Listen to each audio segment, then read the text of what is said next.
Hello and welcome to the top 10 free sculpting alphas that should be included with Blender 2.9. First off, we start off with a stipple brush.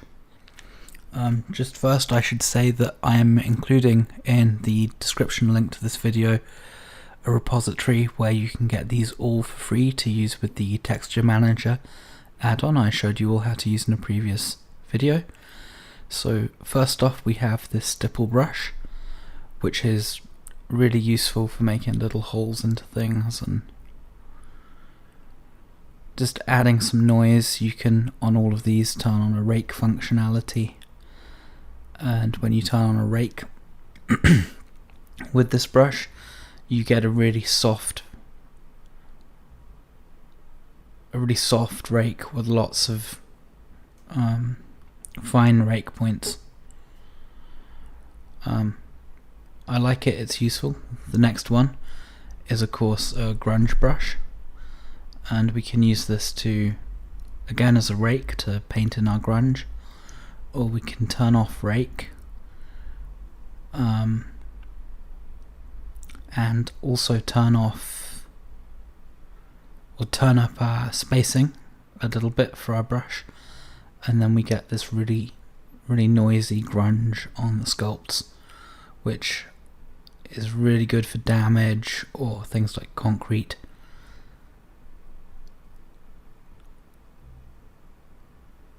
That's just a really great brush.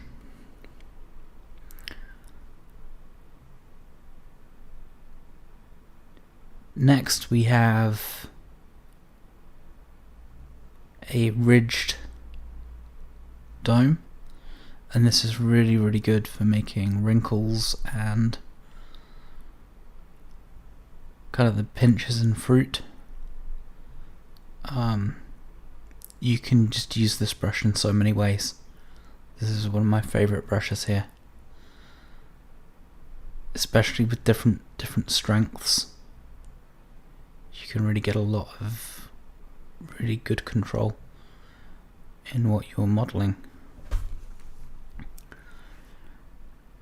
One of the things which I'll show you how to do in just a second, which is really cool, is you can use it with the move tool as opposed to a draw or a clay tool, and you can use this alpha to create like bony structures and the tops of volcanoes and craters in the ground.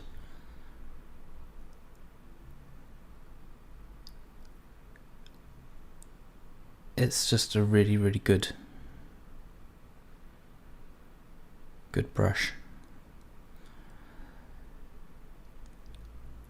Personally, I really think these or an equivalent set of brushes should be included with Blender as standard, because not having these really limits anybody that's new to sculpting in the program.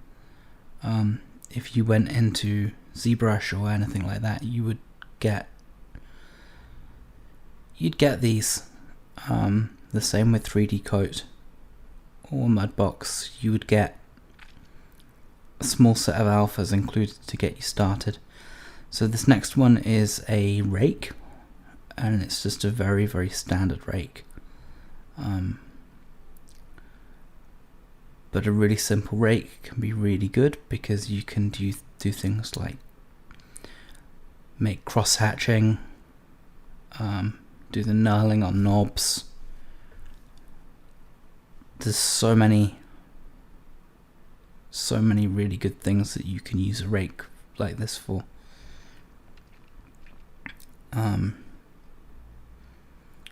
So the next is similar to the rake, but with a wobble and a heavier feather. This is really good for making the wavy effects, the fine detailing on hair. You could use this brush for tree bark. It's great for tree bark.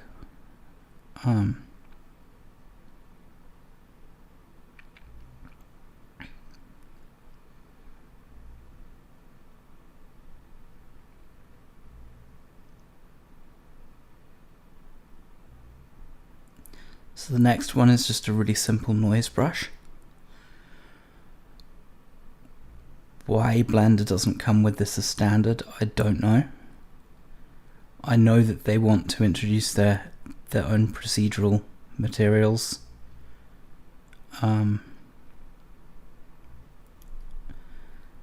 really we should be able to have a noisy brush as standard, especially when it's a 50 kilobyte PNG or something, because it's just so useful, especially when you take it to an extreme and smooth it back. You can get all sorts of melting effects and striations on your stuff. It's really, really good. So the next we've got just a really simple alpha that's like a cut.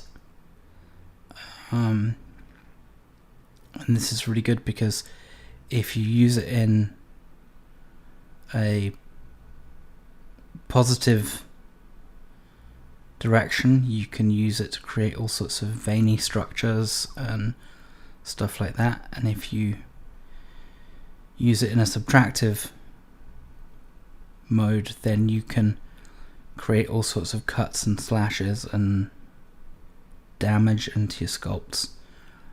I really like that one. So the next one is this square brush, which is just a square with a bit of noise and stuff added into it. And this is really great for carving away at things when you need sharp details. It's good for blocking in hair. It's good for creating the striations in rocks. This brush is just good for all kinds of really, really good things.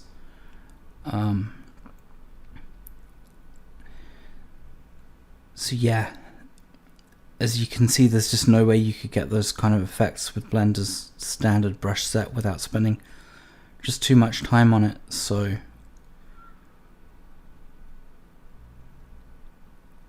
again, with this, if you use it in a random orientation, then you get a sort of really noisy build brush, which is really, really good for roughing things in, roughing out muscles and stuff in a way that doesn't do it too smoothly. That's great. The next one is a variation on a pinch brush, but it's more like a sharper version of a draw sharp. And what that allows you to do is it allows you to draw sharp details without scrunching in your geometry, which is really, really useful, because if you use the sharp draw or the pinch that are built into Blender, it has a tendency to curve the detail together to the edge, but that can leave you with a detail deficit inside what you're making sometimes. But if you use this brush, you just get a really nice, clean, sharp line just using the draw tool, which is really, really great.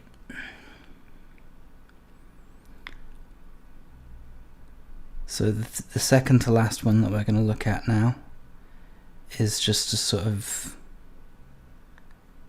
a stucco effect sort of brush, which is again just useful for building up texture.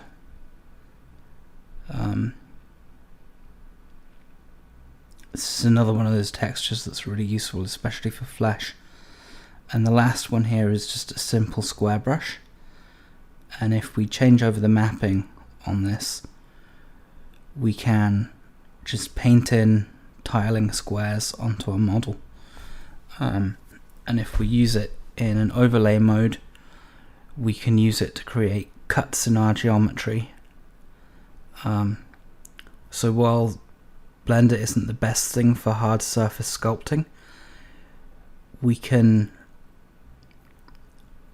sort of fake it a bit with this brush, which is really useful. You could use this for stuff like pillows and things, and you can see there we can get sort of interesting pseudo hard surface shapes, without a lot of effort. So yeah, we can use an overlay to just create cuts. Okay, so all of these brushes are available in my GitHub repository, which I'll leave a link to below in the description.